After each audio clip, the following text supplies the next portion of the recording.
In the snow-draped opulence of Aspen, Colorado, where wealth glittered brighter than the winter sun, a millionaire's iron will clashed with his son's heart, setting the stage for a shocking revelation. Richard Baxter, a tycoon obsessed with legacy, forced his son to marry a truck driver to teach him humility, but the woman he chose would turn his world upside down. Proving that true value lies not in money, but in the strength of an unexpected soul, the Baxter estate sprawled across Aspen's mountainside, its glass walls reflecting the snow-capped peaks on July 22, 2025. A 60-year-old real estate magnate sat in his mahogany-paneled study, his silver hair as sharp as his temper. His empire, built on luxury resorts, demanded a successor, but his only son, Nathan, 27, was a disappointment, a charming but aimless artist who preferred sketching landscapes to boardroom deals. Nathan lounged across from his father, his flannel shirt a stark contrast to Richard's tailored suit. "You're wasting your life," Richard barked, slamming a fist on his desk. "No more trust fund unless you marry and grow up. I've chosen someone, a truck driver, Mara Quinn. She's grounded, not like those socialites you chase. Marry her by year's end or you're cut off." Nathan's jaw dropped. "A truck driver? You're joking." His blue eyes flashed with defiance, but Richard's glare was unyielding. "She's honest, hardworking. You'll learn from her. Meet her tonight at the lodge. Don't test me, Nathan." Nathan stormed out, his sketchbook clutched tightly. He loved his freedom, his art, but his father's wealth was a leash he couldn't escape. Resigned, he agreed to meet Mara, expecting a rough, unpolished woman he could easily dismiss. That evening, the Aspen Lodge buzzed with wealthy patrons. Sipping cocktails under crystal chandeliers, Nathan, in a reluctant blazer, scanned the room for Mara Quinn. He pictured a burly figure in overalls, but instead, a woman in a simple black dress approached, her auburn hair pulled into a loose braid. Mara, 29, had a strong jaw and warm hazel eyes that held a quiet confidence. "Nathan Baxter?" she said, her voice steady, with a faint Midwestern drawl. "On Mara," Nathan blinked, caught off guard by her poise. "You're the truck driver?" he asked, his tone more curious than condescending. Mara smiled faintly. "Yep, I haul freight cross-country. Your dad thinks I'm good for you." Her bluntness disarmed him, and over dinner, Nathan found himself intrigued. Mara spoke of long nights on the road, the stars over Nebraska, the freedom of solitude.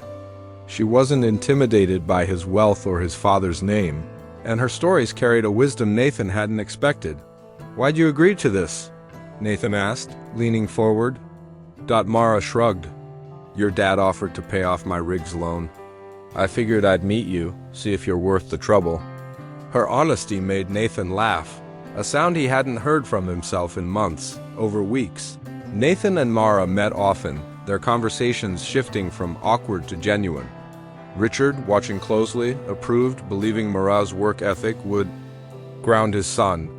But Nathan's feelings deepened. He admired Mara's resilience, her stories of helping stranded drivers, her sketches of the road she shyly shared. Mara, in turn, saw Nathan's art as more than a hobby. His landscapes captured a soul yearning for purpose, against his better judgment. Nathan proposed, half to appease his father, half because he was falling for Mara. She accepted, but with a condition. "This isn't just about your dad's money. We do this for real or not at all." Nathan agreed, and they married in a quiet ceremony at a mountain chapel. Richard beaming, certain his plan was working, but the marriage wasn't smooth. Richard meddled, demanding Nathan join Baxter Resorts board, while Mara's long hauls kept her away for weeks. Nathan felt trapped, sketching less, resenting his father's control. Mara sensed his unrest, urging him to stand up to Richard. "You're not a pawn," she said one night, her voice firm. "Find your own path." Tensions peaked at a Baxter Resorts gala, where Richard announced Nathan as his successor, expecting gratitude. Nathan, in a rare act of defiance, stood up. "I'm not taking the job," he said, his voice steady. "I'm an artist, not a CEO. Mara's shown me what it means to live for yourself." The room gasped, Richard's face reddening. Before Richard could retort, Mara stepped forward, her dress simple but commanding attention. "Mr. Baxter," she said, "you chose me to teach Nathan humility, but you underestimated me. I've run my own business since I was 20. My trucking company's small, but it's mine. I've negotiated contracts, fixed engines, and survived. Blizzards, your son's not weak. He's just not you. Let him be." Richard stared, stunned. He'd assumed Mara was a simple laborer, but her words revealed a sharp mind and fierce independence. The gala crowd murmured, some nodding in respect. Nathan squeezed Mara's hand, his heart swelling with pride, later in Richard's study. Mara laid out a folder of her business records, showing steady profits and a loyal client base. "I don't need your money," she said. "I married Nathan because I love him. But you need to trust him, or you'll lose him." Richard, humbled, saw his error. He'd forced the marriage to control Nathan, but Mara's strength had reshaped them all. Richard relented, restoring Nathan's trust fund with no strings attached. Nathan opened an art studio in Aspen, his landscapes gaining local acclaim. Mara expanded her trucking business, hiring drivers and mentoring women in the industry. Their marriage, born of coercion, grew into a partnership of mutual respect.